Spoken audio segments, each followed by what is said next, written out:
All right, ladies and gentlemen, welcome to Orangeville Town Council virtual meeting, Monday, June the 8th, 2020. We're going to start off our meeting. We've invited our good friend David Nairn from Theatre Orangeville to regale us with our great national anthem. Mr. Nairn, over to you, sir. Oh, Canada, our home and native land, true patriot love in all of us command. With glowing hearts we see thee rise, the true north strong and free. From far and wide, oh Canada, we stand on guard for thee. God keep our land glorious and free. Oh Canada, we stand on guard for thee. Oh Canada, we stand on guard for thee. David, thank you very much. That was perfect. Wonderful rendition. Thank you very much, sir. Thank you, your worker. Item 7 on our agenda is our land acknowledgement. We'd like to acknowledge the traditional territory of the Anishinaabe people, including the Ojibwe, Potawatomi, and Odawa of the Three Fires Confederacy. Tonight, in light of all that is going on in the world right now, particularly in the United States, but also being recognized globally, I have a statement to make. It's with great sadness and with anger that I've reflected on the events of the past 2 weeks. The death of George Floyd was wrong. The events that have followed have shone a light on the fact that we collectively as a society have work to do.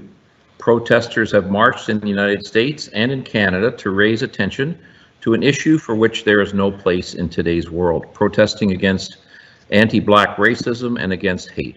It has been an issue for far too long. Systemic, entrenched, institutionalized racism is not a one-off event or encounter, and addressing it requires focus and intent. We need to identify issues of prejudice, stereotyping, and discrimination, and to take the time to address them, to move the bar on building a diverse and inclusive community. As a municipal government, we have a responsibility to lead and to use our voices to support and drive change. As a community, we need to be accountable to and for one another and to hold each other up. Town of Orangeville is committed to standing together against racism and to creating a welcoming and supportive community. We recognize that we must all be allies in identifying and eliminating racism by working to change those conditions that are at the heart of racism and anti-Black racism. We need to move forward together. So I wanted to give an opportunity for each of our council members to say a few words about this troubling events that have happened over the past, well, I think it was May 25th, I think, when Mr. George was killed. And, you know, the world is looking and looking for guidance from all leaders throughout the world. Deputy Mayor McIntosh, would you like to say a few words, sir? Thank you, Your Worship. I echo your sentiments 100%, what you just said. I agree. There's no place in this town, or any town for that matter, where racism should be tolerated. I think as a council, like you said, we have to lead and show leadership. So again, you know, I believe it starts with the young too. The young children need to be educated on this, and I think it is working slowly, especially in Canada. It seems to be a whole different, you know, set of rules up here, and it seems to be better than what we have with our neighbors to the south. But again, change is coming, and it's good to see. So that's, thank you. Great. So let me start. Maybe we'll go right to left across the council table here. Mr. Andrews, could you weigh in, sir? Thank you very much, Your Worship, and thank you very much for the opportunity. It was senseless, it was careless, and by all accounts is witnessed and seen around the world virtually. It signaled a world that is still unnecessarily divided. On May 25th, 2020, George Floyd was killed in Minneapolis, Minnesota by an extremely aggressive police response.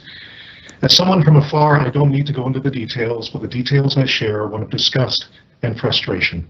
There's no reason to say that this just happened on the other side of our border. It happened in 2020, and why? We must, as a society, express ourselves in a proper yet vocal manner. We've seen the protests, and I applaud those around the world who express fear and demand change. The solidarity in the streets is giving us hope. Our role as an elected municipal official is to express our concerns and to demand change to those that can make it happen. Those who can educate, those who can make a difference, those who can do it now. Let's do it now so that this and future generations do not ever have to express their frustration and disgust again. Thank you, Councillor Andrews. Councillor Sherwood. Yes, Your Worship. I echo the sentiments exactly of you and my fellow councillors. This was unnecessary in these day and age of days, and I would think that we as leaders will do everything we can to educate and ensure that nothing like that happens in our great community. Thank you, Councillor Sherwood. Councillor Peters.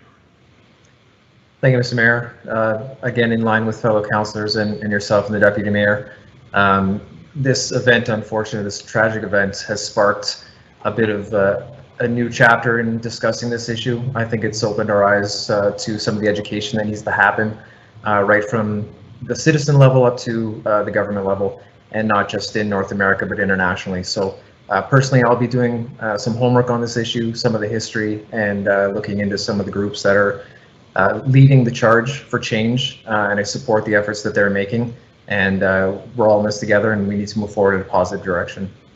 Thank you, Councillor Peters. Councillor Post. Yes, thank you, Mr. Mayor. The recent murder of George Floyd in the U.S. has me absolutely brokenhearted and angry.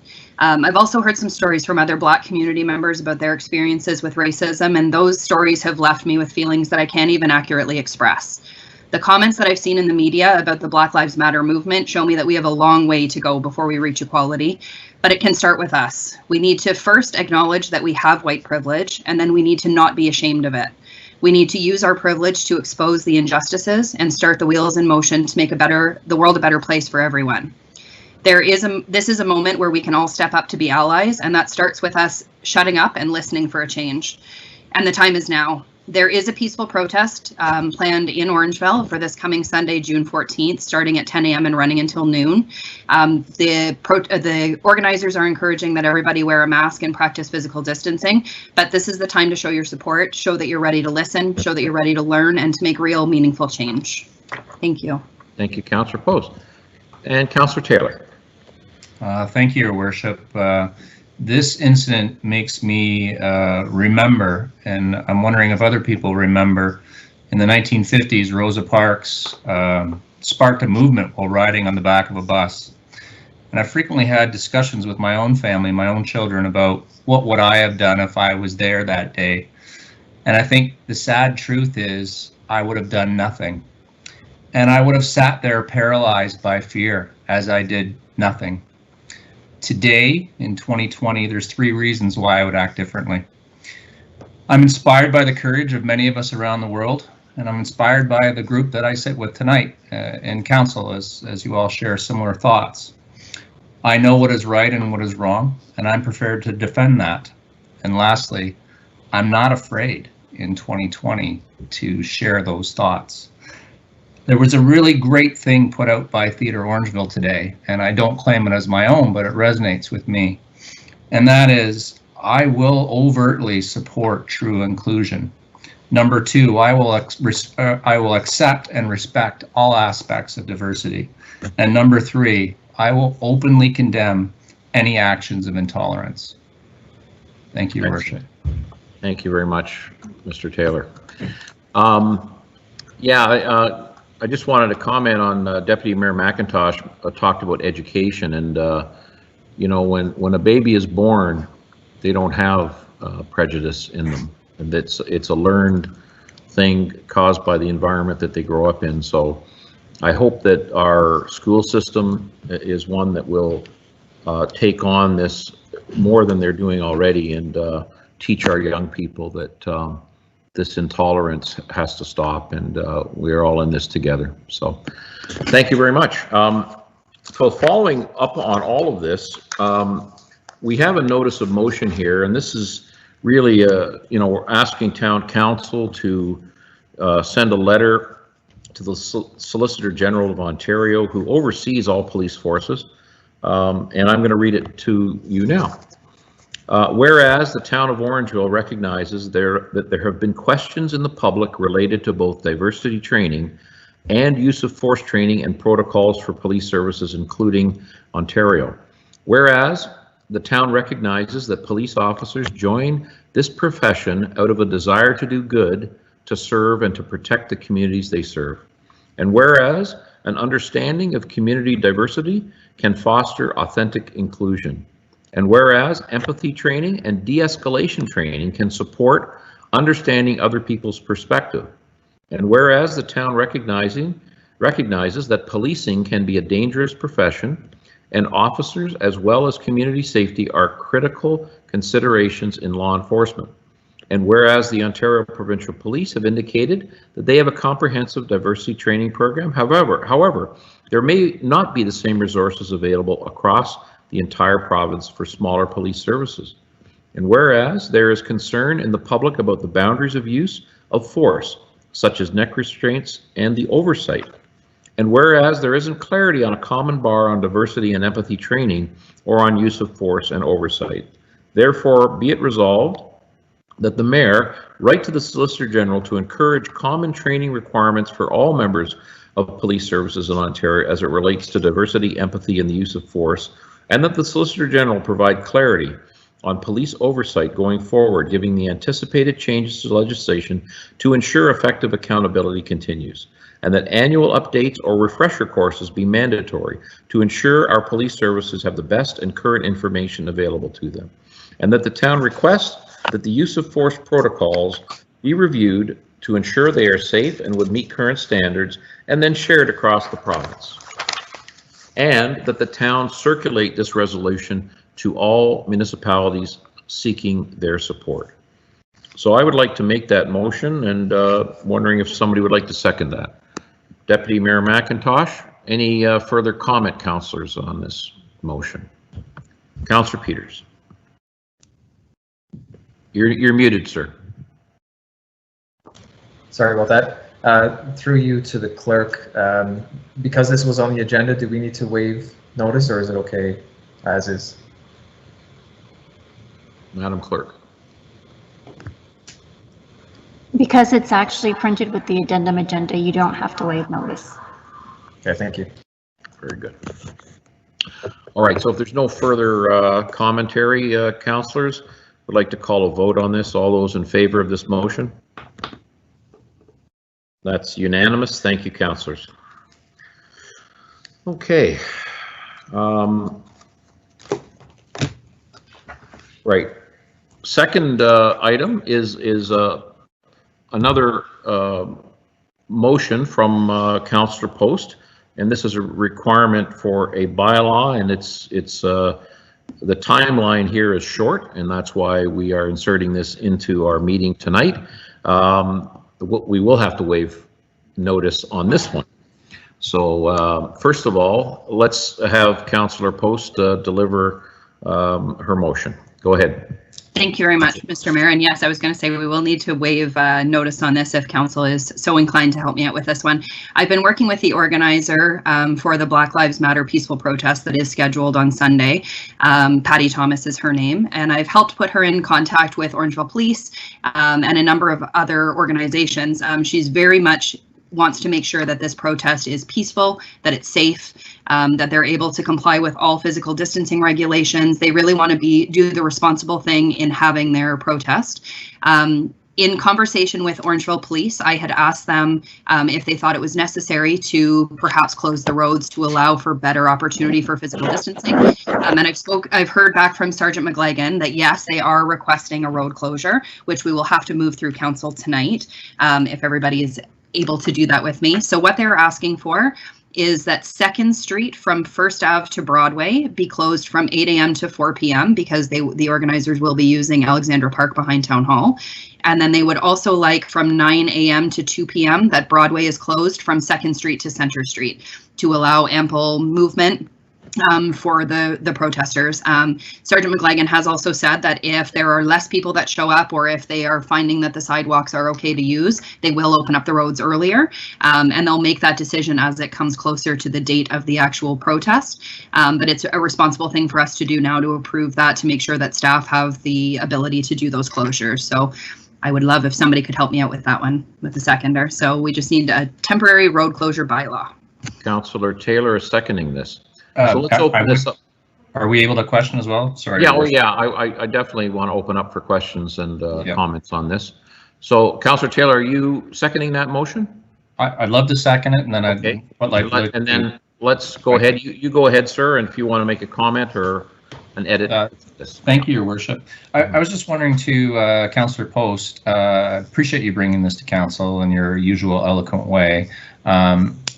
Could you just give the details for everyone, myself included, of where we're meeting and what time, and maybe talk a little bit more about protocols in place for physical distancing? Like, I think people are all, for the most part, very supportive of this and want to participate and want to show their support, but many, myself included, are concerned. We've just spent 3 months doing what we're supposed to be doing, and it feels a bit, a little bit of angst for many people, myself included. And I'm wondering if you could. Yeah, is there an agenda, Councillor Post? Like, is there a timeline and agenda for this meeting? Yep. Yes. Okay. So what their intent is right now is to meet at Alexandra Park is where it will start. And then in full physical distancing, they will be using Broadway to march up and back down, the ending place being in Alexandra Park as well. So with the road being closed, that will allow for better physical distancing to happen, as well as with the road being closed on Broadway, then they can spread out. They have asked that everybody wear masks when they're coming, and they have been in contact with public health. The intention is that it will all start at 10 a.m. and that it will be wrapped up by about noon, but the police were asking for a little bit of extra time just to make sure that it's all clear and safe. They did use the same guidelines through public health that were given to the organizers of the Guelph protest that happened this weekend. The organizers were provided with guidelines from public health. So the organizer of this one has reached out and spoken to public health today and has been provided all of those same guidelines when it comes to mask wearing and physical distancing. Okay. Councillors, any other further questions to Councillor Post on this? Councillor Taylor. Thank you, Your Worship. Councillor Post, more of a comment than anything, but I saw the protests in Guelph last week, not live, obviously, just through media. I saw our Prime Minister, and I cast no stones at his leadership or whatnot. It's not a political comment. I worry. From afar, it sure looked like people weren't respecting physical distancing, and I guess my plea in the forum that we're granted here tonight is I sure hope people will do that. We've just sacrificed so much the last few months, and just really don't want to see this get out of hand. No, definitely, and that's very important to the organizers as well, and they've made that very clear that that is exactly what they're trying to do, especially by having the road closed to allow that physical distancing space. Okay. But I definitely understand your concerns completely. Councillor Peters. Yeah, I would move to waive notice if that has to be done prior to the actual motion. It does. It does. Thank you. Seconder for that, waiving of the notice. Deputy Mayor McIntosh, all in favor of waiving the notice? Passed unanimously. Any further comment on the motion?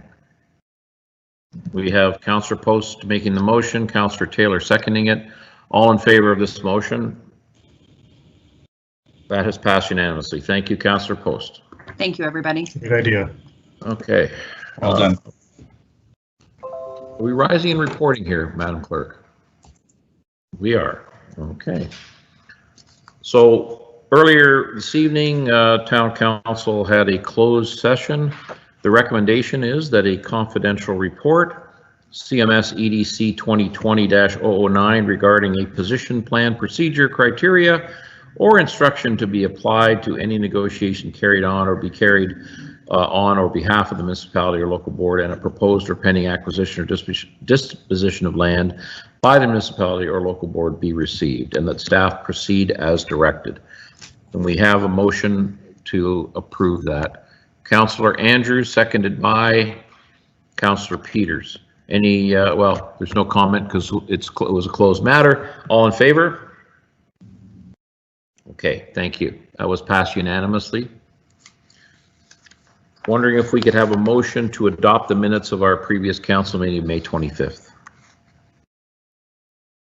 Councillors, Deputy Mayor McIntosh, seconded by Councillor Sherwood. Any comments or edits on the adoption of minutes? Seeing none, all in favor? That was passed unanimously. Thank you.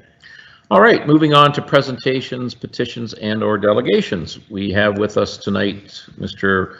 Rob Coco, who is president of Orangeville Hydro, to present the Orangeville Hydro 2019 annual report. Mr. Coco, welcome, and over to you, sir. Thank you, Your Worship. Now I believe I'm going to try once again to share my screen. Okay.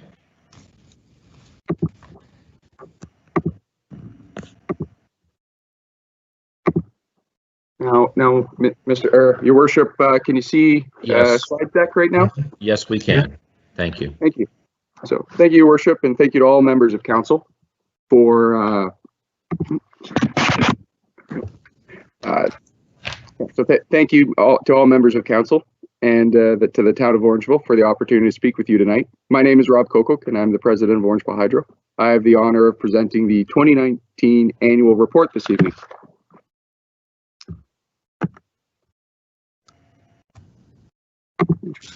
Oh, wonderful. This slide is a reminder of the organizational structure of Orangeville Hydro. We have two shareholders, with the town of Orangeville owning 94.5% of the shares and the town of Grand Valley owning the remaining 5.5% of the shares. The board of directors consists of 7 directors. 4 are considered independent directors and 3 are considered non-independent directors because of their affiliation with the shareholder. Orangeville Hydro is the local distribution company for the town of Orangeville and the town of Grand Valley. Our long-standing mission is to provide safe, reliable, efficient delivery of electrical energy to our customers while being accountable to our shareholders, the citizens of Orangeville and Grand Valley. Looking back at 2019, some of the highlights to mention are the implementation of the new province-wide customer service rules. We also had significant enhanced cybersecurity capabilities in response to the significant threats that are coming, such as ransomware. And we also had a strong financial performance, providing shareholders with a higher than budgeted dividend.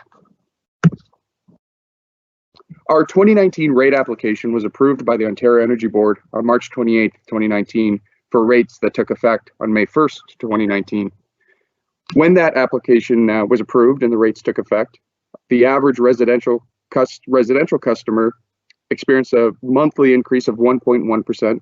The average general service less than 50 customer had a monthly increase of 1.6%, and the average general service greater than 50 customer had a decrease of 1.1%. The pie chart that's shown here at the bottom of the slide is a breakdown of a typical electric bill for a residential customer. The dark blue slice is the distribution portion of the bill. This can be considered Orangeville Hydro's portion of the bill. For a typical residential customer that uses 750 kilowatt hours in a month, only 21% of the bill is considered Orangeville Hydro's distribution revenue. The remaining 79% of the typical residential customer's invoices are considered pass-through costs that Orangeville Hydro is obligated to collect on behalf of the entire electrical industry. One substantial change that occurred to electric bills across the province in the fall of 2019 was the change from the Ontario Rebate for Electricity Consumers, OREC, to the Ontario Electricity Rebate, the OER. These are lines that customers see on their monthly invoices.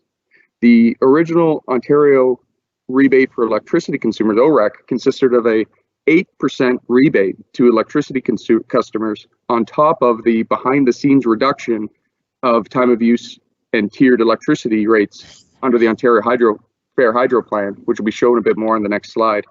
Under the new OER program, The presentment of those two discounts changed, and they were combined into a single 31.8% Ontario rebate line for eligible customers. That means that 31.8% of the majority of our customers' bills are currently being funded by tax revenues.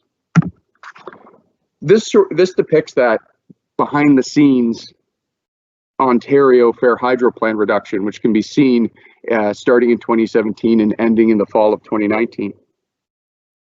The increase in per unit costs, the time of use prices that's seen, wasn't fully felt by customers on the bottom line because the discount that was behind the scenes was then just shown on a separate line with the OER 31.8% discount. Global adjustment is the charge on customers' electricity bills that reflect the difference between the market price of electricity and the rates paid to regulated and contracted generators and for the conservation demand management programs. Global adjustment makes up a significant portion of customers' bills, as well as a significant portion of Orangeville Hydro's pass-through costs. One of the reasons this slide is being shown in this presentation is because of October 2019. If you take a look at the top line of the bottom table, you'll see that the first estimate, which majority of our customers pay, or many of our customers pay, for October 2019 was $179 per megawatt hour. We normally talk in cents per kilowatt hour, so that's 17.9 cents per kilowatt hour. That is the highest first estimate global adjustment value that we've seen, and it had a significant impact on both our customers' bills and Orangeville Hydro's monthly bills to the IESO. Our largest customers are eligible to opt into the Industrial Conservation Initiative, which changes the way that they are billed for global adjustment. Instead of paying a rate per kilowatt hour for all their consumption, these Class A customers pay global adjustment based on their percentage that they contributed to the top 5 Ontario peaks in the previous year. In 2019, Orangeville Hydro had 8 customers who opted in to the Class A Industrial Conservation Initiative program. Through this program and the different way of paying global adjustment costs, these customers had a total savings of $2.9 million over 1 year. Orangeville Hydro's distribution revenue for 2019 was $5.7 million. This pie chart shows the breakdown of our distribution revenue by customer class. For our distribution revenue, 65% comes from the residential class, 14% comes from the general service less than 50 kilowatt class, and 15% comes from the general service greater than 50 kilowatt class. The operating, maintenance, and administrative expenses in 2019 were $3.5 million. This was $37,000 under our budgeted amount. In 2019, the gross capital expenditures amounted to $1,368,000. These expenditures were 94% of our budgeted capital expenditures. Some of the projects to show that were capital expenditures, here's 2 subdivisions in Grand Valley, being Cache A Grand Valley Phase 1 and Cache A Grand Valley Block 30, which we connected that year. In Orangeville, subdivisions were Dufferin County 54 Lawrence, Cache A Block 92, and Alexander Walk Phase 1. For our existing infrastructure that was rebuilt, Main Street Grand Valley was at the north end was rebuilt and had a 2-phase to 3-phase upgrade. The rear lane Broadway also was rebuilt and converted from the 4.16 kV system to the 27.6 kV system. And it was rear lane Broadway on the north side from 3rd Street all the way to Elizabeth Street. Orangeville Hydro has paid the town of Orangeville $19.8 million in dividends since incorporation in the year 2000. And the town of Grand Valley has received $432,000 since amalgamation in 2007. The 2019 dividend payments were $566,000 to the shareholders. This is a historical look at our financial statistics. Energy sales are the pass-through commodity costs mailed into the IESO. They amounted to $29 million in 2019. These pass-through costs amount to 83% of our customers' electricity costs. Distribution revenue is Orangeville Hydro's revenue to fund our operating, maintenance, and administrative expenses, as well as our capital projects and our debt financing obligations. Distribution revenue in 2019 was $5,674,628. The 2019 net income of $901,542 exceeded our budget value by 6%. Taking a closer look in the middle of this table at the capital assets line, since 2014, Orangeville Hydro's assets have increased $3.8 million to a value of $20.9 million. Orangeville Hydro was proud to have, in March of 2019, was proud to have achieved 83.6% of the targeted savings for the Conservation First Framework program. But unfortunately, these programs in the spring of 2019 were uploaded to the IESO, the Independent Electricity System Operator. On the customer service side of things, as mentioned, in 2019 was the implementation of the province-wide Ontario Energy Board's customer service rules, new customer service rules. Our staff focused on promoting low-income assistance, such as the Low-Income Energy Assistance Program, the Affordability Fund Trust, AFT, and the OESP, which is the Ontario Electricity Support Program. Our staff also donated $4,000 to local organizations. From the distribution system perspective, the system peak was 45,153 kilowatts in 2019, which was lower than previous years, mainly due to a milder summer. The distribution system delivered 252,000 kilowatt hours to our 12,766 customers. This was a slight decrease compared to 2018, again, also affected by the milder summer. Orangeville Hydro actually has two sources of electricity. They're the provincial transmission grid, as well as our 42 embedded generators that are within our service area. These 42 embedded generators are mostly rooftop solar installations. The local generators provided 2,327,000 kilowatt hours. That's almost 1% of our total customers' usage. The distribution system provided reliable service to our customers in 2019, with the average customer experiencing only 20 minutes of power outages due to issues within Orangeville Hydro service area. One that definitely comes to mind was the most significant outage we had in 2019. This was a motor vehicle accident that destroyed a hydro pole on Centennial Road in June. Now, this isn't a slide specific about Orangeville Hydro. What's shown here is from the Independent Electricity System Operator, the IESO, and I'll just be speaking about the little pie chart on the left. So in 2019, province-wide, the electricity system was provided 61% of its energy by nuclear, 25% by hydro, 6% by gas and oil, 7% by wind, and biofuel and solar were both under 1%. These are transmission connected generators. But it's interesting to see that because between nuclear, hydro, and wind, that's basically 94% of the province's energy came from no carbon-free electricity. So on behalf of everyone at Orangeville Hydro, including staff and the board of directors, I would like to thank you for the opportunity to present the annual report this evening. This concludes my comments, Your Worship. Thank you, Mr. Coco. As a member of the Orangeville Hydro Board, I just want to compliment Mr. Coco and his organization. It's a very lean organization. It's very well run. Key performance indicators of local distribution companies that the Ontario Energy Board measures, we do very well in all of the categories that are the metrics that are measured, including reliability and speed of correcting of issues and problems. So hats off to you. And now I'll turn it over to our councillors who wish to speak. Councillor Sherwood. Yes, Your Worship. Thank you, Mr. Coco, for the thorough presentation. That was much appreciated.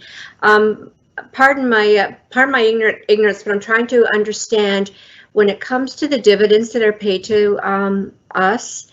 I'm understanding that that is in your budget part of the distribution portion that you're collecting, correct? Through your worship, yes. Okay, so can you, if you go back to the slide where there was a distribution, the distribution of the dividends, we got over 600,000 in 2017, then it went down in 2018 and then went up slightly, and we're not back up to that level. What's the driver on how much you're determining are our dividends? Because I see from 2016 to 17, wow, what a nice big spike. So what is driving those payments? For even though I don't have the slide, I can't answer that. For quite a few years, the Orangeville Hydro dividend has been approved by the board based on 50% of net income.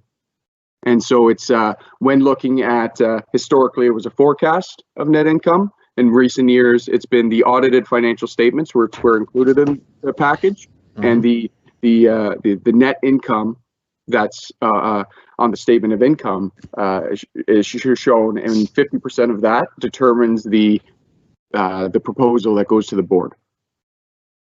Sorry, I should say our local board, not the Ontario Energy Board. That's what goes to the board of directors, and so it's 50% of net income. Councillor Andrews. Thank you very much, Your Worship, and Mr. Coco, thank you for an exceptional report there. I know that the information that you presented tonight and also the package the council received had a lot of detail. First of all, a comment and then a question. Would like to commend also Orangeville Hydro for the purchase of an electric vehicle, and as the fleet is required for renewal, I hope that maybe coordination with other town departments may be coordinated at some point so that we have a more robust electric fleet. But again, I commend you in the decision on that.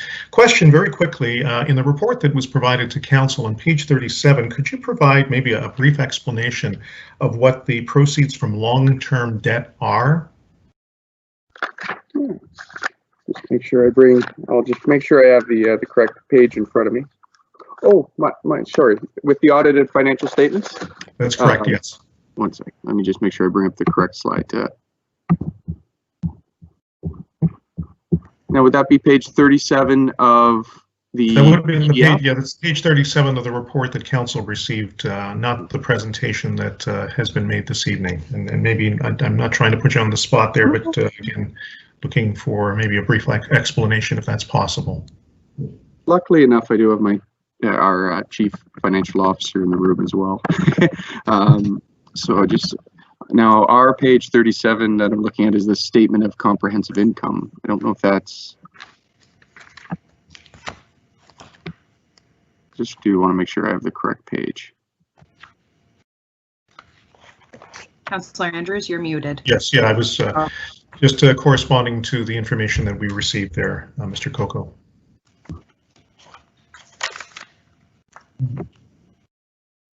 Now, would it be the statement of cash flows, the title of the table?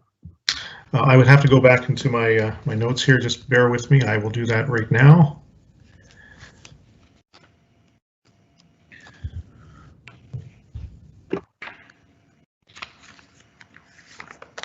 That would be statements of cash flows. That's correct. Statement of cash flows, and which line? The proceeds on disposal of that would actually be page 15 in your report. It's page 37 in our council agenda package. My apologies for not being fully specific there. Of course, yeah. So page 15 of our audited financial statements, and I have it here. And which line? Oh, proceeds from long-term debt. Thank you. That's correct. Yeah. Now that we're there, so that's any loans we take. So in 2019 is what we consider a borrowing year. So there was a $2 million loan from TD Bank, and so that's what that proceeds was. So sorry that it took so long for that answer. I hope it does answer your question. No, that does. Thank you very much. Okay, councillors, any further questions or comments on Mr. Coco report? Seeing none, we'll need a motion. I'm going to read this. This is a recommendation that the Orangeville Hydro 2019 annual report be received, and the council approve the proposed resolutions listed in the Orangeville Hydro Limited agenda for the annual shareholders meeting scheduled for Wednesday, June 18th, 2020, and that council appoint Sandy Brown as proxy and Andy McIntosh as proxy in the absence of Sandy Brown to attend and to vote for the corporation of the town of Orangeville at the annual shareholders meeting to be held on June 18th, 2020, and any adjournments thereof, revoking any proxy previously given, and that council directs such proxy to vote in favor of the proposed resolutions listed in the Orangeville Hydro Limited agenda for the annual shareholders meeting scheduled Thursday, June 18, 2020, and that the mayor and clerk be authorized to execute the proxy resolution for the annual shareholders meeting of Orangeville Hydro Limited. May I have a motion? Councillor Andrews, seconded by Councillor Taylor. Any further comments, councillors? All in favor? That has passed unanimously. Thank you very much. Mr. Coco, thank you, sir. We'll see you on Thursday, June 18th again. All the best. Councillor Taylor, did you wish to speak, or are you just waving goodbye? You're muted, Councillor Taylor. I simply wish to wave goodbye to Mr. Coco. Sorry to disrupt your worship. Thank you. So now we're on to staff reports. Right. Want her in now? Okay. All right. We've had a request from the our general manager of our BIA, Allison Shield, to speak as a delegate. And Ms. Shield, are you there? Yes, hi, I'm here. Can you hear me? Okay, very good. Yes, I don't have my camera on tonight because my internet's been a little funny and I don't want it to kind of time out on you. So, so I'm just the hairstylists are open on Friday. No. Oh, yes, that's not it? Oh, okay. All right. All right. All right. So I understand that we have you have an item on your agenda regarding the extended restaurant patios tonight. And so I just wanted to just very briefly speak to that issue. So BIAs all over Ontario, I'm sure, as municipalities all over Ontario are looking at this issue to help their restaurants survive through the social distancing that's going to be required for restaurants through Friday when they're allowed to open going forward, and we don't know for how long. So we're really hoping that council is going to have kind of a flexible approach to this issue, because it's not a one-size-fits-all situation. Every restaurant is different. Their needs are different based on their locations, whether or not they are, whether or not they have a license to sell alcohol or not. And that's really all I wanted to say, and to answer any questions you might have for me on the issue. Well, I'd like to ask you a question, Ms. Shield. Have you done any surveying of your restaurants who are within the BIA? We have not done that just because Economic Development has done that on our behalf. Economic Development developed a survey and we sent it out for them. I don't have the final numbers, how many people responded to that survey, but hopefully they got a good response. And I think you were supposed to get that report either maybe for the next council meeting. I'm not really sure. I'm sorry, I don't have the results because it was their survey. Yeah, well, Mr. Ford has dropped a few things on us today. Yes. So we've got till Friday to come up with a solution, and we'll be working hard on this tomorrow. But I know not only are the BIA members involved in this, but we've had a number of other restaurateurs reach out to us as well for guidance on creating patio space. So I know town staff is already reviewing this, and we'll have to get some rules and regulations whipped up in a hurry. So, but thank you, Allison. Council members, anybody have any comments or questions for Allison? Mr. Taylor, go right ahead, sir. Thank you, Worship. I claim no responsibility for any of these ideations. I've seen other municipalities that were doing this, and I just like to bang the drum that I would like to see this happen toot sweet. I'd like to see, I know it would be very inconvenient for some of the residents, but Mill Street and Broadway in particular should be closed down ASAP and let these restaurants open and let us all enjoy while the weather's good. So that's my position. It's certainly, you know, because when the interior restaurants open, they'll only be at likely only 50% capacity. So this is the first step to allow our restaurants to get the kind of sales volume back that they need to survive. So it's very important. Sorry, somebody else had their hand up, Councillor Sherwood, and then Mr. Osmond. Councillor Sherwood, go right ahead. Yes, Your Worship. I'm just wondering if council would be in favor of having the general manager stay on the line when we actually get to that report and get into full discussion, or have we jumped the line and we're in full discussion right now on 12.6? I think we've jumped the line here. That's just Ms. Shield wanted to have a delegation tonight to express the wishes of the BIA, and she has done so. So we'll talk about it further. Mr. Osmond, you wanted to weigh in, sir? Yes, thank you, Your Worship. I just want to make a quick comment to respond to General Manager's questions or the comment on the survey. Just a quick response. We had 61 businesses completed the survey, 24 retailers, 7 restaurants, 17 service areas, and 13 others.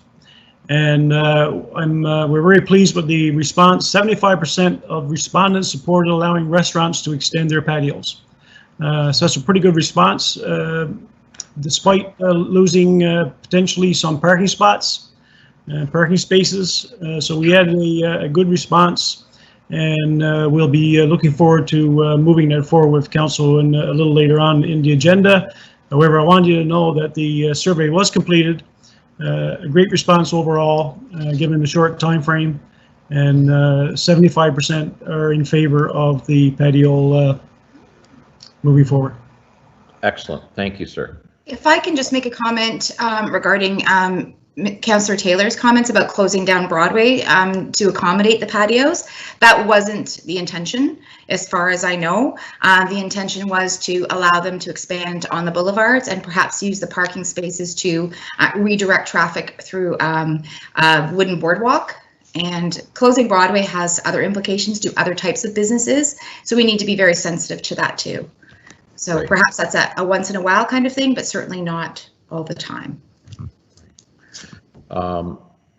Yeah, I think Councillor Taylor and others who are watching, I know town staff, we've been talking about Argyle Street in Halifax, who had cannibalized parking spots in order to extend their patio. So that's part of the mix here. You know, we need to look at whatever that solution is for this summer, and I think it's a great opportunity for a pilot project to see if pedestrian mall does work, whether it's a weekend or a longer term. But we certainly will respect the BIA's wishes, and certainly will be talking to both residential residents of the downtown core and businesses before any decision is brought to council or further debate.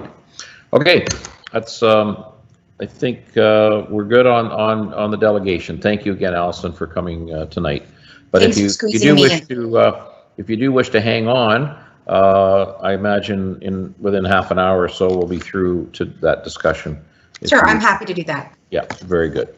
Okay, so Madam Clerk, we're good to go on to 12 point. Okay, so can we just have a motion to receive the delegation from the BIA today? Councillor Andrews, seconded by Councillor Sherwood. All in favor of receipt of this verbal delegation? Thank you. That was passed unanimously, Madam Clerk. Staff reports. 12.1. This is an agreement with YMCA Greater Toronto Inc.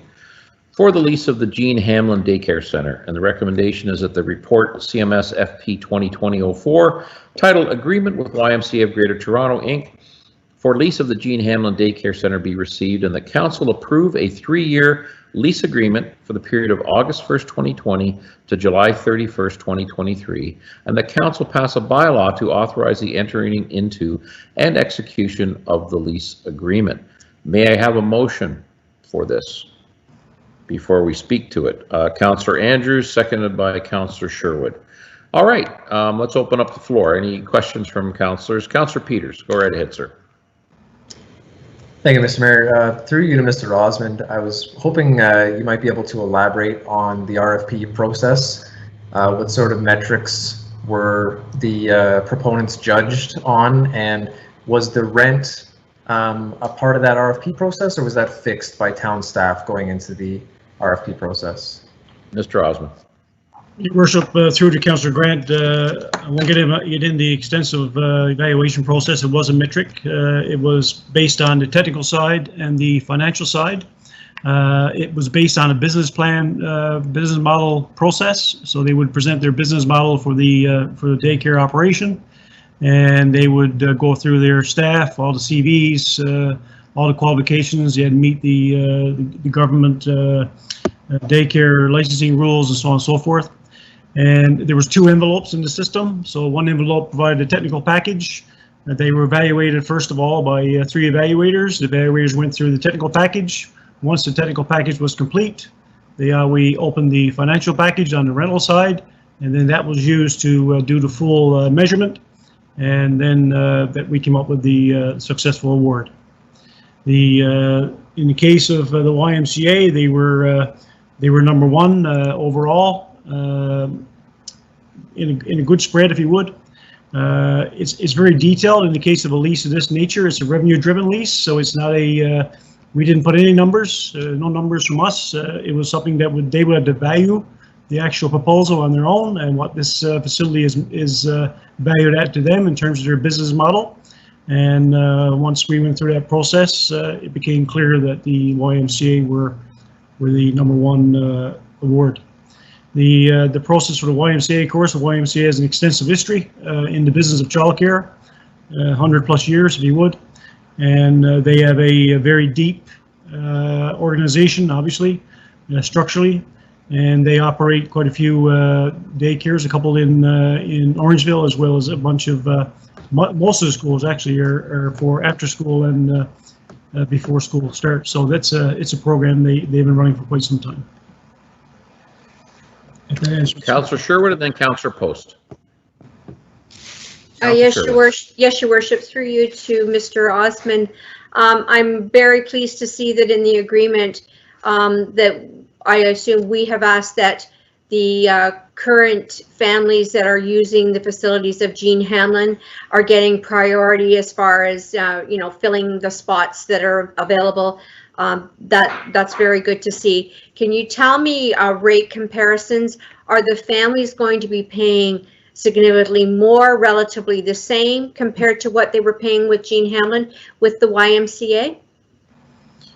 Your Worship, through to Councillor Sherwood, first of all, the rates are, in terms of the province of Ontario, they're very competitive.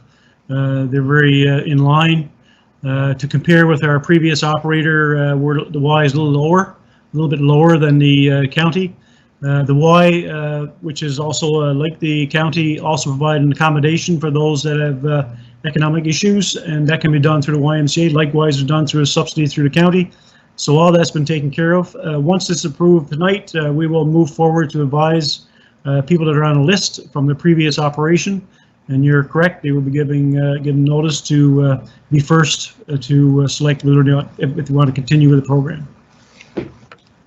So they're actually a little bit less. That's good to hear. Yeah. So the fee is actually a little bit less, because I know the families were very worrisome that if another provider went in, that they would escalate. So that is very encouraging. Thank you.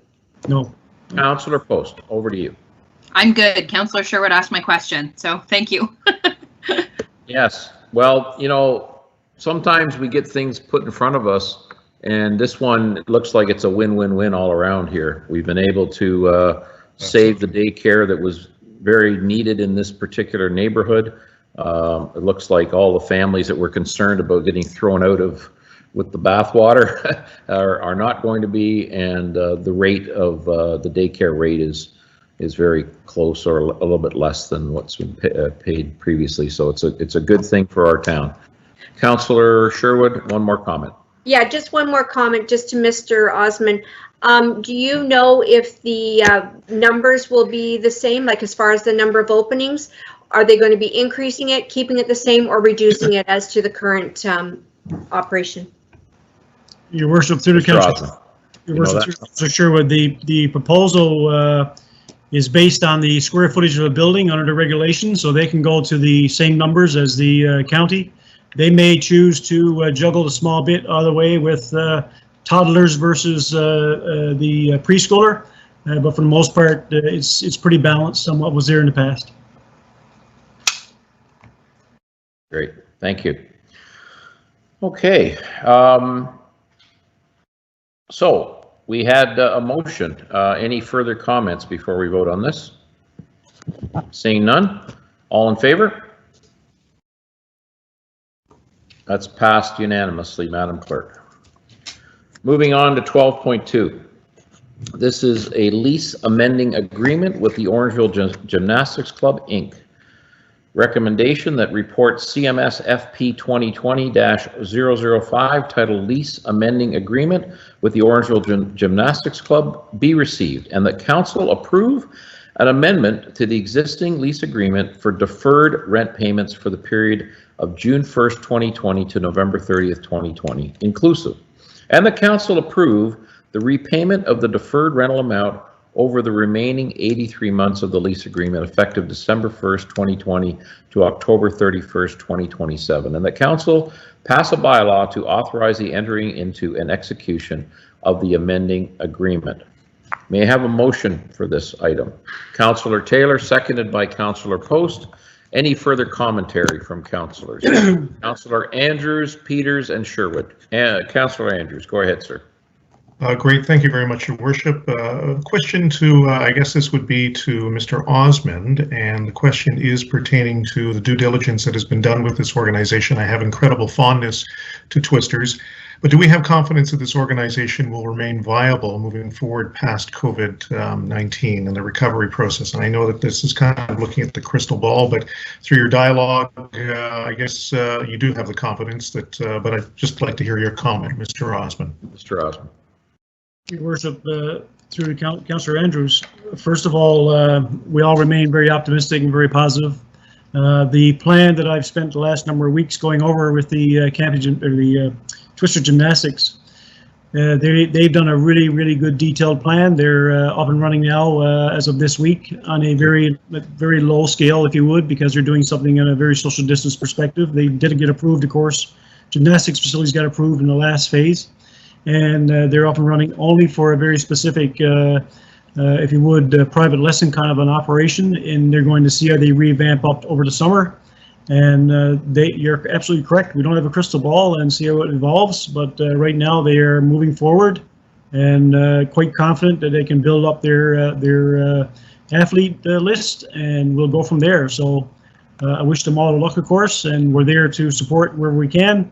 And they've been great on the negotiation, and they're quite confident that their program numbers will start to go back up. Great. Thank you very much. Councillor Peters. Mine was fairly similar to Councillor Andrews, so I'll withdraw. Councillor Sherwood. Yes, Your Worship, through you to Mr. Osmond. I see the agreement was to defer the payments over 6 years. That is a significant length of time to defer those.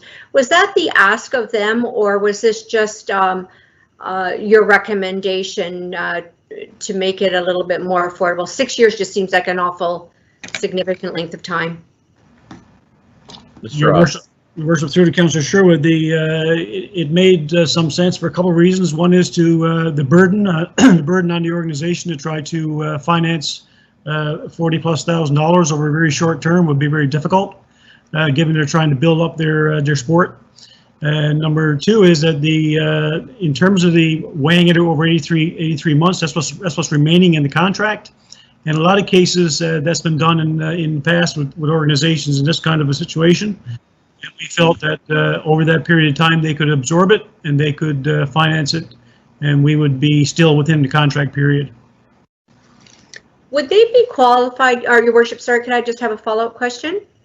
Would they be eligible to apply to the federal government for the $40,000 loan and have a $30,000 repayment and $10,000 free? Your worship, to the Councillor Sherwood, not to my knowledge, we did check and at this point, no. For a not-for-profit organization, that's not the case. So right now, they're not in a position to apply for funding through the federal government or provincial government. Okay, any further comments from councillors before we vote on this? This has been a motion from Councillor Taylor, seconded by Councillor Post. All in favor? That has been passed unanimously. Thank you, Mr. Osmond. Going on to 12.3. This is a Whiteman Municipal Access Agreement. And the recommendation is that the report CPS IT 2020-002 Whiteman Municipal Access Agreement be received, and the council pass a bylaw authorizing the entering into a municipal access agreement with Whiteman Communications Limited to ensure future service requests meets the town's expectations for quality, minimization of impacts to municipal assets, and public disruption. May I have a motion for this item? Deputy Mayor McIntosh, seconded by Councillor Andrews. Any questions on this item, councillors? Seeing none, all in favor? That has passed unanimously. Thank you, councillors. 12.4, the hen registration bylaw trial program. This is a recommendation that reports CPS CL 2020-014 hen registration bylaw trial program be received, and that a public meeting be held on September 14th, 2020, and an online survey be made available during the month of September on the town's website to receive feedback, comments on the proposed hen registration bylaw, and that staff report back to council on October 19th, 2020 on the comments and feedback received. May I have a motion? Councillor Peters, seconded by Councillor Post. Any comments or questions at this moment? Councillor Taylor. Yes, Your Worship. I'd just like to, just wanted to make sure I wasn't muted. I'm not. That's good. Just wanted to say my compliments to the staff. I really like the way that the report was written. I like the fact that we're going to have a period of time to decide. My preconceived bias is I don't like the idea. Candidly, I've had numerous complaints from a bunch of different neighbors about this sort of thing in backyards. So this allows us to determine whether or not it will work and then go forward. And if it's proven that it will, I'll vote in favor. But as I sit here, I've had many concerns about such an issue, and not just related to hens, but other animals as well. So anyway, kudos to staff, and I look forward to seeing the results in October. Yeah, I concur, Councillor Taylor, but I think the key wording here is it's a trial or pilot program that will be evaluated, and you know, if it turns into be a disaster, then we'll have to revisit it. But you know, having lived beside a barking dog for 10 years, and some of the things that you know, with our regular domestic animals that we have in town, some of the issues that we have, I'm hoping that these, and again, we're talking about hens here. We're not talking about the noisy male version of the chicken. We're talking about the female version, and hopefully they'll, providing, you know, hygiene and cleanliness is kept, but that's why it's a pilot. That's why there'll be inspections, and I'm in favor of trying the pilot, and I hope it's successful for those who are interested in doing this. Okay. I hope there's no trouble at the hen house, Your Worship. That's all. Yes, Madam Clerk wishes to speak to this matter. Right ahead. The only request I have of council is with respect to the motion that deals with the September 14th date. And if I could just ask council just to keep it at September 2020, just so that we have the flexibility in terms of scheduling a date, so that we can be sure that we can accommodate all those that may have an interest in the matter. And not have it collide with an actual council meeting. Okay, so. And sorry, Mr. Mayor, I had to mute you there, so we didn't have a big echo go through.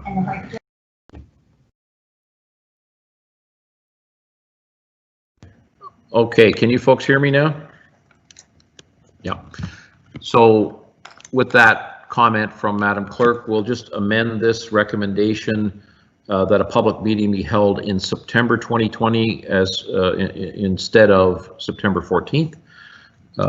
So those who have recommended this, we're good. All right, let's have a vote on this. All in favor? That's passed unanimously. Thank you, councillors. Thank you, staff, for pulling that together. All right, 12.5. This is just a recap on town relief measures. Again, we have offered penalty and waiving of penalty and interest for property tax payments. We have also waived penalty and interest for water and wastewater payments. And we also have currently transit fares. We have transit fares free at this moment. We're not collecting any revenue on transit fares.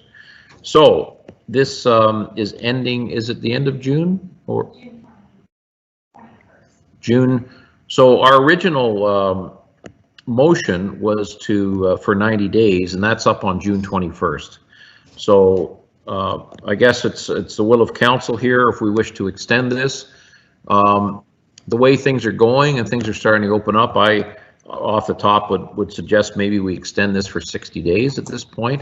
And I'd like to, you know, make that motion. If somebody wants to second it, we can comment on that further. Mr. Andrews seconds it. Yes. Councillors, would you like to speak to this matter? Councillor Sherwood, go right ahead. You're muted, Councillor Sherwood. Yes, Your Worship. I appreciate the 60 days, but I think I would like to align it with when the due dates are and when we actually apply penalty. A penalty is applied on the 1st of each month. So we have an installment due in June, and then our last residential is September. So I would like to see penalty not necessarily go by days, but if we go by, in other words, no penalty charged July 1st, August 1st, and September 1st. Do you follow what I mean? So that's actually 3 months of, rather than days, Your Worship, because I'd like to go by our due dates and when we actually apply penalty, and the treasurer will further explain that if I'm not explaining myself. So I would like to see us readdress it so that we do not charge penalty for July, August, and September. Then we have an installment due the end of September. It'll be our choice whether we want to start charging penalty again on October 1st or bringing forward further. So that's my recommendation. Okay, Madam Treasurer, do you wish to speak to this? Please. Thank you, Worship. So Councillor Sherwood is correct in saying that penalties are applied on the first day or first business day of each month. So if the proposal is to align the penalty and interest deferral program to the 1st of the month, then I would leave it up to council to approve that decision. Okay, well, I like what I heard from Councillor Sherwood, so I'll withdraw my motion in favor of Councillor Sherwood's motion. Councillor Andrews, would you like to speak to that? And I will end up supporting the motion by Councillor Sherwood. I appreciate the clarity by not only Councillor Sherwood and her expertise in the matter, but also the expertise and clarification from the treasurer as well. Okay, so we have Councillor Andrews seconding Councillor Sherwood's motion. Councillor Peters, go ahead, sir. You're muted. There you go. No, I hadn't spoken yet, but I had to change it yet. Through you to the treasurer, just wondering for the benefit of council and those on the online, has there been, or do you know, has there been a lot of residents taking up the offer on the deferral? Have we seen the payments drop, and if so, by approximately what percent? Are you able to, do you have those numbers? Madam Treasurer. Through His Worship to Councillor Peters. So I do not have a percentage information in front of me, but I haven't seen any irregular shift in the sense that we have had our last due date on April 27th, and most of the payments that we were expecting did come through. It's not. I didn't get that. It's not any different. Sorry about that. So it wasn't any different than any other tax due dates. Good. Well, that was the intention, wasn't it? We didn't want to affect cash flow. It sounds like we haven't, so, and we still offered that to those who are in absolute need of taking advantage of this. So, well done. Okay, so we have a motion now. Sorry, Councillor Peters, follow up, and then Councillor Post. Sorry, yeah. Could we clarify, is the motion, are we strictly talking about the taxes, or have you rolled all three of those items together? Well, I think taxes and water and wastewater, I guess, yeah, I guess we're rolling it all together.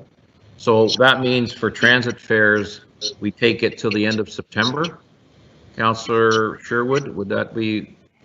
I think that we could put all three, unless it's the wishes of council to separate each of them. But I think for fluidity, like, let's just make all three at the same time and have it so that it ends on the last day of September. Just want to clarify. Thanks. Okay, I'm seeing a lot of nods here, so it sounds like that's acceptable. Any further comment from councillors on this matter? Okay, then let's vote on Councillor Sherwood's recommendation here and motion that we relax penalty and interest on taxes, water and wastewater, and transit fares until the end of September 2020. All in favor? That passes unanimously. Thank you. All right, now on to some exciting discussions about downtown patios. 12.6, whereas many towns and cities in Ontario and across the world are at various stages of responding to the COVID pandemic and have been working on potential strategies to help restaurants and bars reopen, and whereas it is crucial that Orangeville remain agile in its implementation of regulatory bylaws in order to support local businesses in their efforts to adapt to restrictions imposed by the COVID-19 crisis, and whereas Orangeville recognizes the reopening challenges faced by businesses in achieving financial viability due to required social distancing protocols, and whereas Orangeville's outdoor boulevard cafe bylaw 41-2003 requires that boulevard cafes be located only on the sidewalk area between the street and building, not exceeding the width of the storefront, and that a minimum of 1.5 meter wide free and clear pathway must be maintained on the sidewalk at all times. Now, therefore, be it resolved that staff bring forward a bylaw to amend outdoor boulevard cafe bylaw 41-2003 patios that establishes for a temporary period an expanded framework for patios for the purpose of assisting local businesses in achieving COVID-19 health recommendations, and delegates the authority to staff to close down downtown roads, including Broadway and Mill Street, for this purpose, if necessary. So, can I have a motion on that item? Councillor Sherwood, seconded by Councillor Post. We'll open up the floor to discussion. Any councillors wish to talk to this matter, speak to this matter? Councillor Taylor, and then we've got Councillor Andrews and Deputy Mayor McIntosh. Councillor Taylor. Yes, Your Worship, and I appreciate the comments brought forth by the BAA earlier, and I certainly don't profess to be an expert on this in any sort of way, but like you, I've been to some of these streets that are a pedestrian mall, and they're a lot of fun. I would suggest, for the times that we've all been through, closing a roadway for a period of time is a great experiment, and you know, we should be giving these restaurants as much room as possible to try and earn some money back. So it'd be my wish that we open it up as far as we possibly can. Okay. In terms of space. Very good. Councillor Andrews. Thank you very much, Your Worship, and I also end up supporting Councillor Taylor's points. I do have a couple, and again, I'm trying to visualize what this will look like, and I know staff have been working on a plan, and I know that some of the information did come down earlier today from the Premier's office. So I guess my first comment would be more on pedestrian safety, accessibility, getting an idea of what and how some of this might look in the coming days, coming weeks. You know, I am really wanting to see supporting of our local businesses, and again, as I've referenced in previous council meetings, I'm chair of the BDAC, which is the Business Economic Development Advisory Group. And you know, our number one priority is to get the economy moving here in our community, and I couldn't support this more and more excited about it. But I am also wanting to ensure that we have pedestrian safety, and also, as the general manager of the BIA had referenced, you know, the possibility of impeding or supporting, you know, some of the other businesses. I know it's reciprocal, but and again, I'm just kind of rambling here, but again, I think I've expressed my points about the pedestrian safety issues and just wanting to make sure that it's done right. And I know the town staff are investigating the process. Right. And we have to remember that it's not only the restaurants in the downtown core, but I've had calls today from Chuck's Roadhouse, from the Mad Hatter, all concerned and wanting us to step up and give them the rules and regulations by which they can expand their patio space onto, in this case, parking lots in both cases. So Deputy Mayor McIntosh and then Councillor Sherwood. Thank you, Worship. Councillor Andrews and Taylor have echoed my thoughts. Again, safety. You know, I know the BIA doesn't want to shut down Broadway, but I don't like the idea of, you know, loading up parking spots and stuff like this. Safety has to play a part. So let's work together with the BIA and come up with a solution. Yeah, I think there's some mixed feelings about closure from non-restaurant businesses, and I think we need to let them weigh in on this as well, and we certainly will ask their opinion. Councillor Sherwood. Yes, Your Worship, I'm very grateful that the staff will work with the BIA, because there may be all kinds of different scenarios. For example, there may be sharing of frontages of their neighbors. For example, Mocha Berry could go towards H&R Block, who necessarily doesn't need patio space in front of their building, but still allows their customers to get in. So they could work with their direct neighbor and maybe not actually come out. So I'm very happy that staff will be working to work those details out to allow some kind of neighborhood sharing of frontages. So, and we're also a little concerned as to who's going to pay the cost of this. Like if they come right out to the curb and you need a ramp for accessibility for someone to go around, like who's providing that? So it is very important that all be worked out. Yeah, I'm aware of one application that has come in, and that was Rustic has come in to and sent some drawings in already, Councillor Sherwood, and essentially they were going to make sort of a modular deck that would fit into the parking space to bring it up to level with the sidewalk.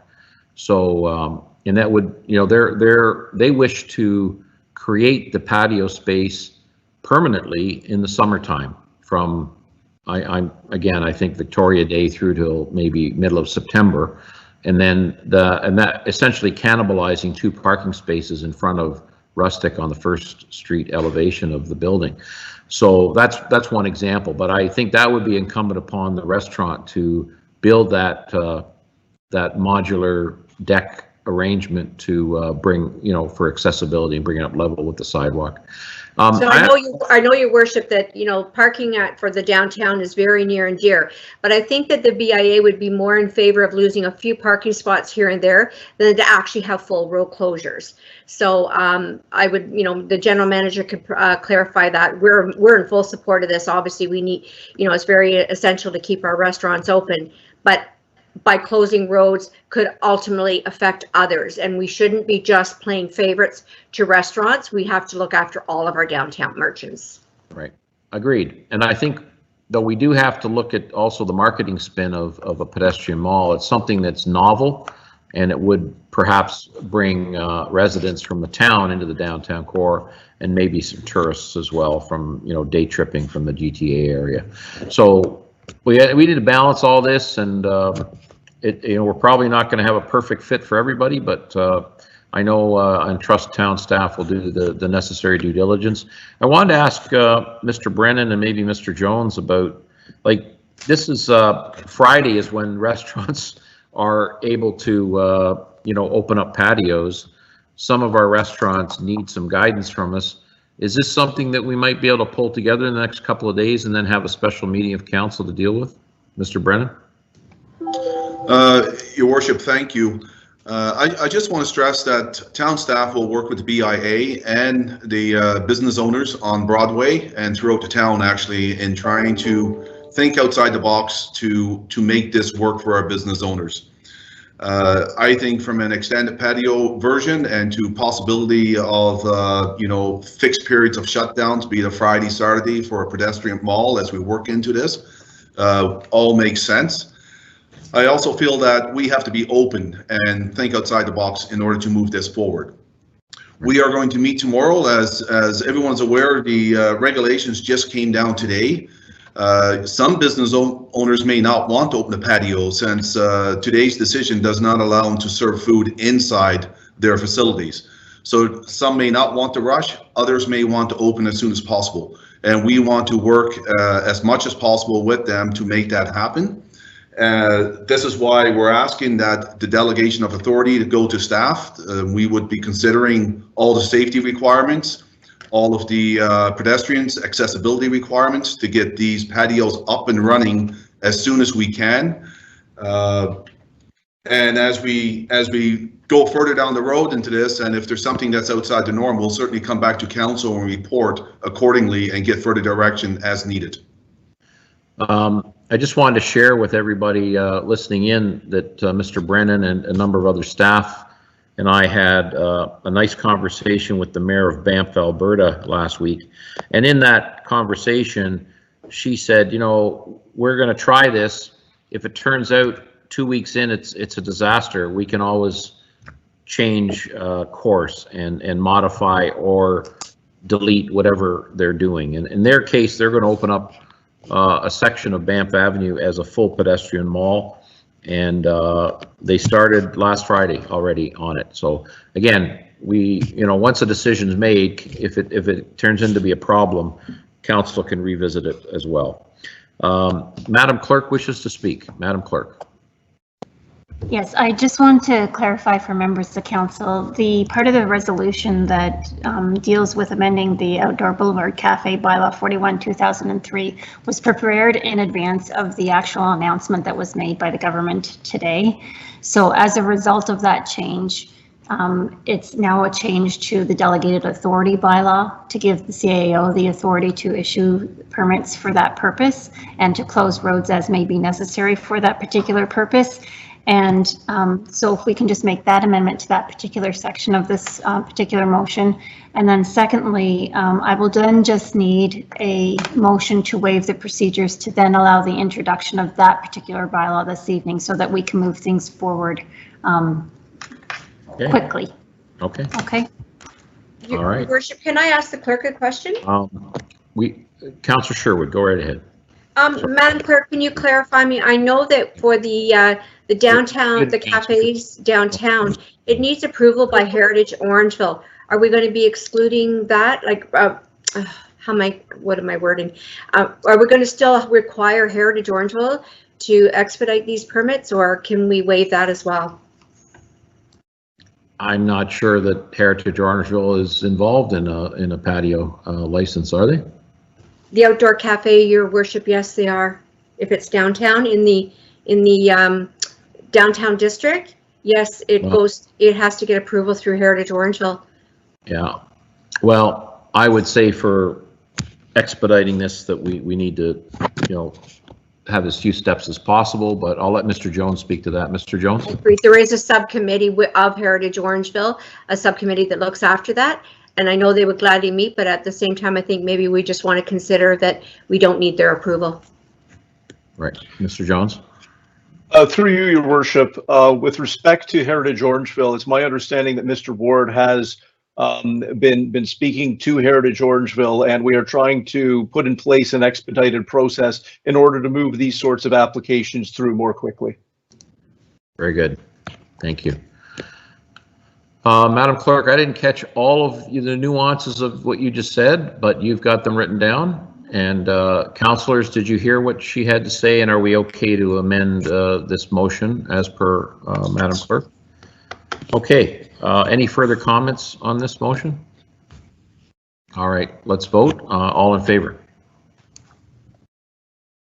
That's passed unanimously, Madam Clerk. We need to waive procedure to allow the introduction of the bylaw this evening. May I have a motion to that? Councillor Post, seconded by Councillor Andrews. All in favor? That has been passed unanimously. Thank you, Madam Clerk. Sorry, I got 12.7 program updates. Mr. Brennan, program updates, sir. 12.7. Over to you. Your Worship, I may get Mr. Osmond to pipe in here as well, but we were going to give a quick update on some recreational programs and summer camps and things of that nature. However, looking at the announcement today from the province, staff's got a lot of work to do. As you can see, there's, the outdoor splash pads have been opening, okay to open. Swimming pools, both outdoor and indoor, has been slated to open or available to open. Summer programs, it's a go. So there's a lot of things that we need some work on, and we'll be reaching out to our partners with Public Health to get some guidance, and the Ministry of Health as we try to move this stuff forward. But we will be back to council to explain where we are at and our moves forward in the recovery plan on the internal operations, and especially around a lot of these announcements today. So maybe at our next council meeting, we'll have a further update, and we'll keep you abreast of all the moves as we move forward. I did want to ask about Every Kids Park. Mr. Osmond, do you have an update on that facility? Thank you, Your Worship. Yeah, good news on Every Kids Park. Good news from the perspective it's on target and will be completed probably next week. And wow. The deadline was supposed to be July 1st. So be ready to open for July 1st. And right at this point, unfortunately, at this point, the playground side won't be open unless the phase changes. But the splash pad right now is destined to be open based on the announcement today. So that's one of the things we're going to be working on rather quickly tomorrow morning, because we got a lot of things happen today that we weren't expecting. So as the CEO just suggested, there's a lot of things happening because of this announcement, and the splash pad is, of course, one of the big ones. Every Kids is looking really, really good. I think today they may have put down the turf grass and now working on the rubber, and that takes a little while. The warmer the better, so this is good weather for it. So I anticipate it should be finished by early next week. Excellent, thank you. Any other comments? Councillor Taylor. Thank you, Your Worship. Through you to Mr. Brennan. Mr. Brennan, I feel like we're going to hang up here this evening, and I know this is unfair and you're not going to want to answer my question, but I just want to try anyway, if I could. You mentioned a few programs that could be open, but would day camps be potentially something that staff would be considering, or is it just completely off the table at this point? Your Worship, through you to Councillor Taylor, I would say nothing is off the table at this point. We want to look at everything at a service to our community and what they are asking for, but we also want to be considerate of costs. If we can only run day camps with very few number of people, we got to look at ways, how do we run that to keep both the kids and our participants safe and also staff safe.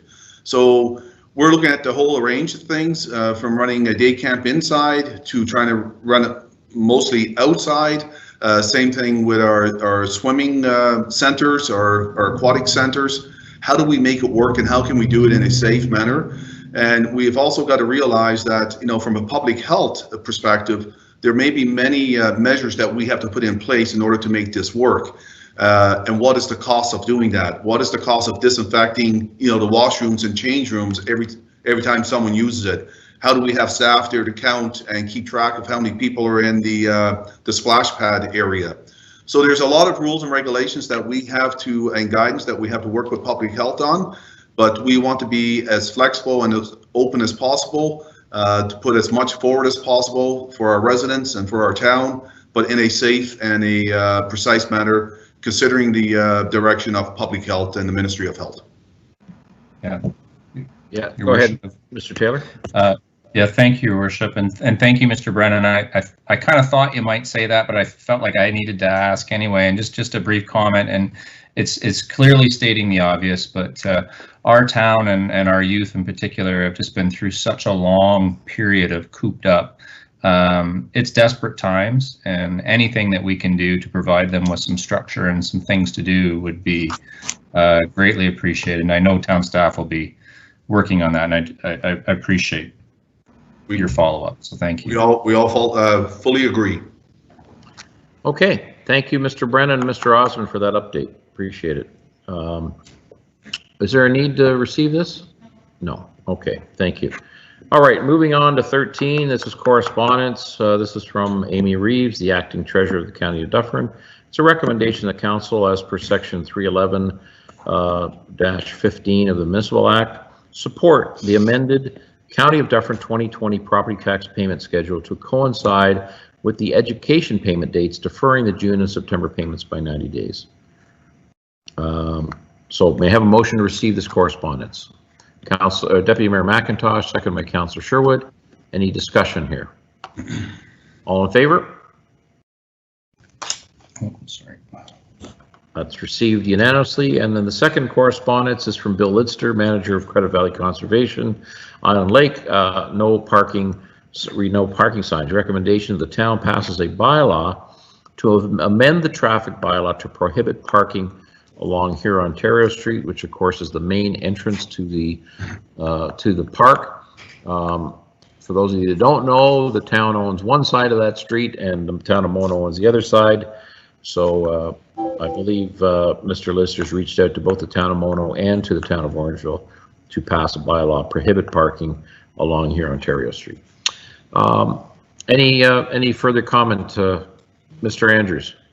Yeah, thank you very much, Your Worship. I'm not sure who I would direct this to. I'm assuming maybe Mr. Jones, but how problematic has it been? Because I've been through that area on a semi-regular basis, and I think that in the town side, which if I'm correct, is on the west side, you know, there are a few vehicles, but has it become problematic this spring, or is this something that Mr. Lister has just noticed a significant increase?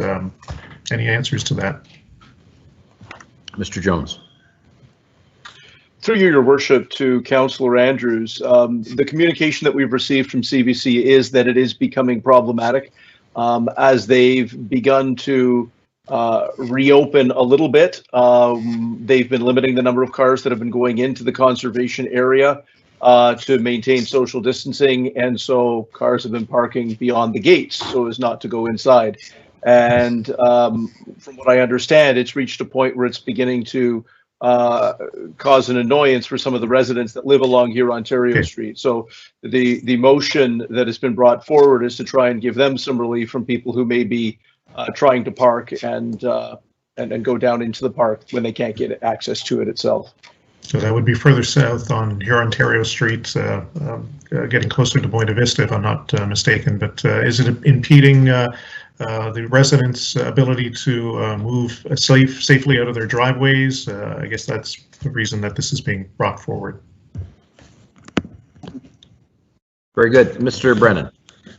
Your Worship, just to note on that, I was out in the conservation this weekend and went up on the street, and there was a lineup of vehicles on both sides of the street, and I think that's what CVC is trying to stop from happening.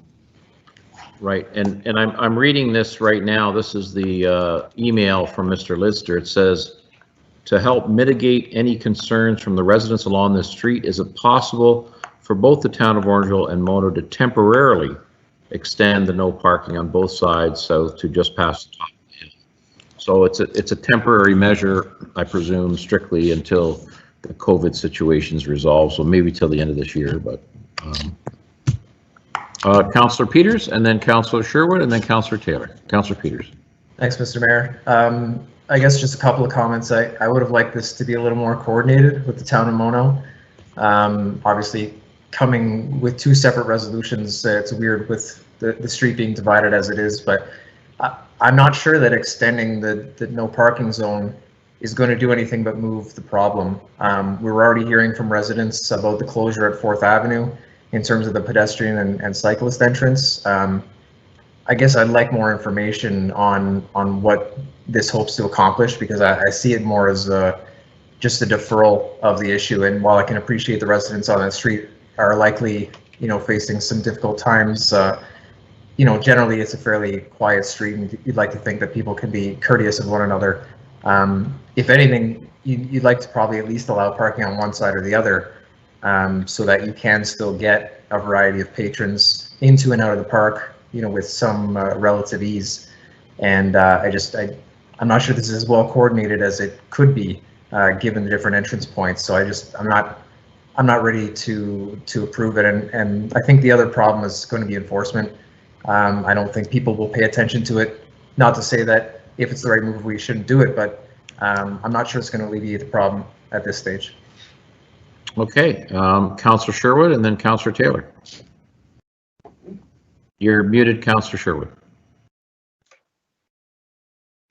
Councillor Peters touched on this lightly, but I too am a little concerned about enforcement. So we approve it, and anyone that's parked on the west side of the street is going to get a ticket from OPS, and nobody on the east will be, because that's supposed to be enforced by OPP. Like, who's going to enforce the issuing of the tickets? Our bylaw officers, OPP, OPS, and are they going to do one side and not the other side? Seems a little bit confusing to me. Okay, before I go to Mr. Taylor, Mr. Jones, do you wish to weigh in on that? Through your worship to Councillor Sherwood, certainly it could be different people who issue the tickets. Certainly in Orangeville, it would be OPS and our bylaw enforcement officers, and in Mono, on the Mono side, it could be OPP and their bylaw enforcement officers. I think that the key in this particular case is that if this bylaw is passed, signs can be erected, and that should be sufficient to dissuade people from parking in those locations. And that's the hope, that this, by putting them up, this is going to alleviate the concerns for those residents. I want to ask you another question, Mr. Jones. Are you aware, are the conservation officers allowed to issue tickets? Do you know if some of the staff at Credit Valley Conservation have the requisite requirements to issue tickets? To the best of my knowledge, Your Worship, I'm not sure whether they're provincial offences officers, but I would suspect that their authority would be limited to within the park itself and wouldn't extend out onto municipal roads. Okay. Madam Clerk, would you weigh in on that? Do the Credit Valley Conservation officers have the authority to, yeah, she's checking, but I think, Mr. Jones, what you stated makes perfect sense, of course. They are not appointed to enforce our bylaw.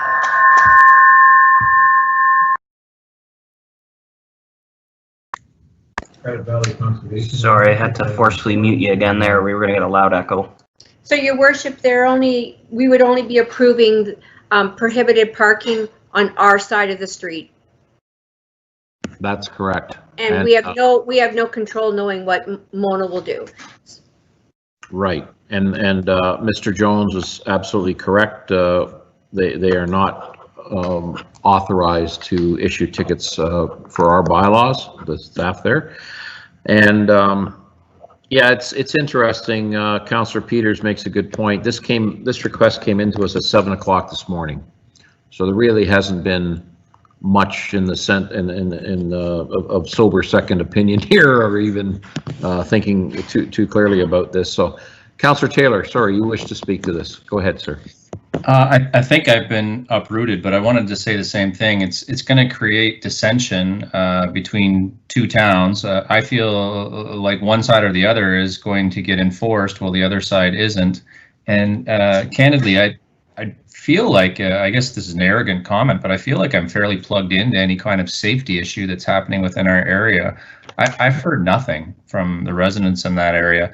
And I'm wondering, just out of respect, because I don't know a lot at this point, if maybe we just defer this until the next meeting and talk to our friends at Mono and get a little bit of input from the residents, and you can just do that from a general feel. But I wouldn't be prepared to vote in favor, not because I'm against it. I just feel like we don't know enough. I'm surprised that it's come. Right. I see Councillor Peters and Councillor Sherwood wish to speak. I did speak with Mr. Lidster a few days ago, and he said that the 4th Avenue entrance is going to be opened up in the next few days. Part of the reason for it being closed, of course, is the parking area at Home Hardware is no longer available. I've personally reached out to CP REIT. They're the folks that own the Zares Plaza, to see if they would provide some additional parking. There's been some back and forth, but they have not agreed to it. And there is a drawing that Credit Valley Conservation had, which they reached out to RioCan, who owns on the north side of 4th, that plaza. And I have since reached out to the new owners there to see if there's any uptake in providing parking in that location. But at this point, we're striking out. So they really, you know, what I said to Bill is if we don't get any cooperation from the plaza owners, that we'll have to default to Rotary Park, which is available for hikers to and bikers, I guess, to park there and then take the trail that runs parallel to Highway 10 up to the crossover. So Councillor Peters, Councillor Sherwood, and Deputy Mayor McIntosh. Councillor Peters, go ahead. Thanks, Mr. Mayor. I just wanted to add that we have a CVC board meeting this Friday, and I'll be bringing this up. And I'd like it to be a more holistic plan. We have several entrance points. I don't think the public's fully aware of what numbers they're trying to keep at Bay and Island Lake and how each entrance is being addressed. So until we have some more clarity there, again, I'm not in favor of it yet. Okay, Councillor Sherwood. Yes, Your Worship. I too won't be supporting it the way it sits now. There's just too many gray areas when it comes to enforcement. I think people are desperate to get out. They want to get out. They want to explore and get on those trails and walk and be out with nature. You know, we've been locking them up inside.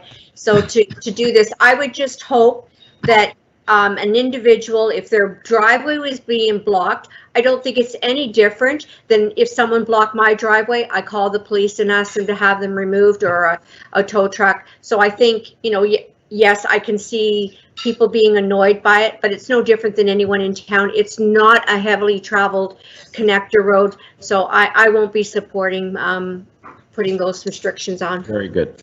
Deputy Mayor McIntosh. Thank you, Worship. I actually would have supported this. Here, Ontario is not a parking lot, and I'm sure the residences there would appreciate it. Saying that, I have no problem holding off to get more information on this. But again, here, Ontario is not a parking lot, and I don't feel it should be lined up with cars every weekend. On both sides, yeah. Yeah. And this is for people that want to avoid paying the fee to get into the park. Exactly. And as far as ticketing, somebody's going to be there, be it OPP or OPS, somebody's going to be ticketing. I wouldn't say one's going to be better than the other. But right. Just my opinion. Okay, so Councillor Peters, you're going to do a little recon for us on Friday, I guess. Yeah, do my best. Hopefully. All right, so we have this request in front of us now. It sounds like it may not survive. Do we? I think that would be a good idea. So Madam Clerk is suggesting that we refer this back to CBC and perhaps to town for additional information. Can we have a motion for that? Deputy Mayor McIntosh, Councillor Taylor, motion to refer this request back to CBC for more information. All in favor? That passes unanimously. Thank you, councillors.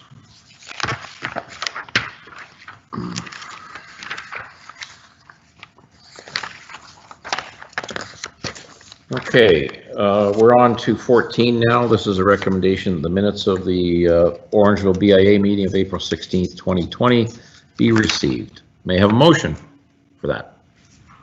Councillor Peters, seconded by Councillor Post. Any discussion on those minutes? All in favor of receiving those minutes?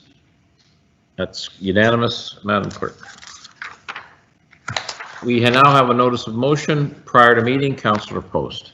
Do you want to read this, Councillor Post? I don't know if it's necessary for me to read the whole thing. I will read the end and just give a little bit of a precursor that Back in October of 2019, the town of Orangeville, in partnership with the CFUW, was awarded a Towards Parity grant, in which we've formed a small committee who's been working on that and bringing some stuff to light. Of course, it's had to change a little bit with COVID-19, but we've still got a project on the boards that's going to be ready to launch, hopefully very early July. So the resolution in front of you is that the town of Orangeville approves the FCM-sponsored Towards Parity demonstration project for Orangeville to be known as Vote Run Lead, which will encompass a women's campaign school and speakers bureau, as reflecting the municipality's effort and support of the Orangeville Forward Strategic Action Plan. Okay, so this is your motion. Do we have a seconder for this motion? Councillor Taylor. Any further discussion, councillors? All those in favor? That's passed unanimously. Thank you, Councillor Post. Thank you very much for the support. Okay, any notices of motion at the meeting? I see none here. Councillors? Any new business any councillors wish to speak to? Councillor Andrews, go ahead, sir. Thank you very much, Your Worship. As you have graciously hosted a variety of virtual discussions, I've also have had the privilege to host a few with Ask an Expert, with our third business panel coming up on June the 15th. This will be, of course, recorded and then available through the town's website. These panel discussions are coordinated through the ED and the SPEC offices. And the upcoming panel discussion will be focusing on business recovery and reopening, as of course we heard from the Premier's office as we move into phase 2 here. What will be looked upon is the healthcare experts providing some specific operational protocols as required to support both their employees and customers. And it really has been a pleasure to be a part of this, and more importantly, listen to the experts who have really graciously provided not only their time, but their information to share with the community itself. Excellent. Councillor Peters. Thank you. Not so much new business, but a question through you to the clerk. The bylaw that we passed regarding size of groups in town, back when it was 5 people, now moving to 10, was the language in that bylaw fluid enough to encompass updates from the province, or does that need to come back to us at some point? Yes, there was an amendment made that allowed for the flexibility as changes proceed with the province. Great, thank you.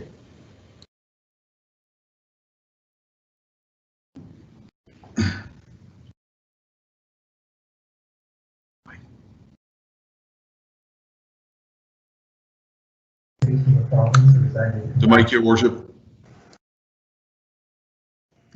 Thank you. I did want to make a couple of new business notes. This month, of course, is Indigenous Heritage Month, National Indigenous Month. June 21st is National Peoples Indigenous Day. We did do a proclamation, a proclamation reading by video in late last month of May, and it's now published and out on our social media channels. We also did a proclamation for Pride Month, of course, which is the month of June as well. Currently, the Pride flag is flying at Town Hall, and our Indigenous flag will supplant that sometime in the next week or 10 days or so, and we'll honor the Indigenous peoples at Town Hall at that time. Something interesting is happening. We've got Whiteman Telecommunication. His and town staff has been working on this for over a year now, and that is a negotiation with Whiteman to provide ultra high-speed fiber optic throughout our town. So it's a wonderful boost for our local businesses. I think our residents are going to find fantastic service as well from Whiteman. This is a $56 million investment in the town of Orangeville by Whiteman. It's something that businesses and residents have been asking for. We've all seen how important high-speed internet is during this time with COVID. It's very timely, and it's an excellent business development and retention item for our town. if you don't have ultra high speed fiber optic internet service in your town, it's very difficult to attract businesses, and we're so glad and thankful to Whiteman for helping us with this and selecting Orangeville as the next town for them to tackle with fiber optic infrastructure. So it's a good day for Orangeville. There'll be a more detailed press release later tonight on this, but again, I wanted to thank Whiteman Telecommunications and town staff for doing the due diligence on this project. And it's, again, $56 million investment in our town by Whiteman. It's fantastic news. Okay, any other new business? Councillor Taylor, go right ahead, sir. Your Worship, I was just hoping to ask Mr. Brennan and potentially yourself, but you know, some great news this week. It's exciting to get a little bit of normalcy back into our lives. And I'm thinking about this group. It would be great to do away with this process that we've band-aided our council meetings with as soon as possible. I'm wondering if we could still be online, but potentially explore being in the same building, and you know, what the thoughts might be on something along those lines. Mr. Brennan. Your Worship, through you,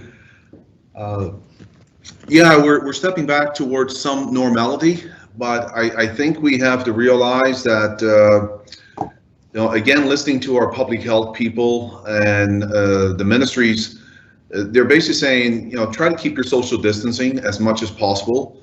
You can see with some of their direction that it appears that this virus is more, can spread more easily inside of buildings than outside. So whatever our approach going forward, I think that we still have to pay that due diligence and have that caution, because again, the virus is still out there. It has not disappeared. We have not come up with a treatment or a vaccine. And I don't think any of us should get complacent as we go forward, as the province is trying to reopen, and forget about the health recommendations that our Ministry of Health and our public health officials are putting in place. The virus is still there. It's still a real threat. However, we will continue to try to open up as much as possible in the taking the cautious steps going forward. Councillor Sherwood.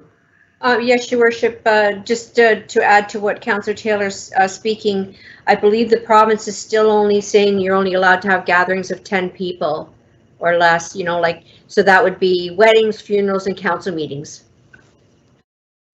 Right. So it's something we should consider, and Councillor Taylor, let's hope by our next council meeting that there'll be some more clarity here. Pardon me as I cough. Yeah. Your Worship, I'm very respectful of Mr. Brennan's comments, and he's absolutely right. So I don't want people running around saying, "Oh, Taylor was drinking on the job again." It wasn't that at all. If I could, at some point, I'd love to see kind of the 7 to 10 of us in a room on camera. It just makes a more fluid meeting. We all know that. We don't have to have public, but we could be on camera. And I know I've got the cart before the horse, but I'm anxious to get back to, you know, a regular group meeting as soon as possible. Fair enough. I think everybody echoes your sentiments there, Councillor Taylor. So, okay, moving on. We have right now a scheduled recess. However, we have no questions from the public at this point, so there is no question period. So we just move along to bylaws, and I'll just read them one more time, what we've gone through tonight.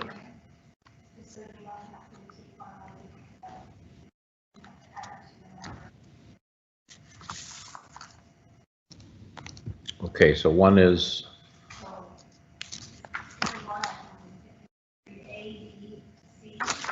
yes.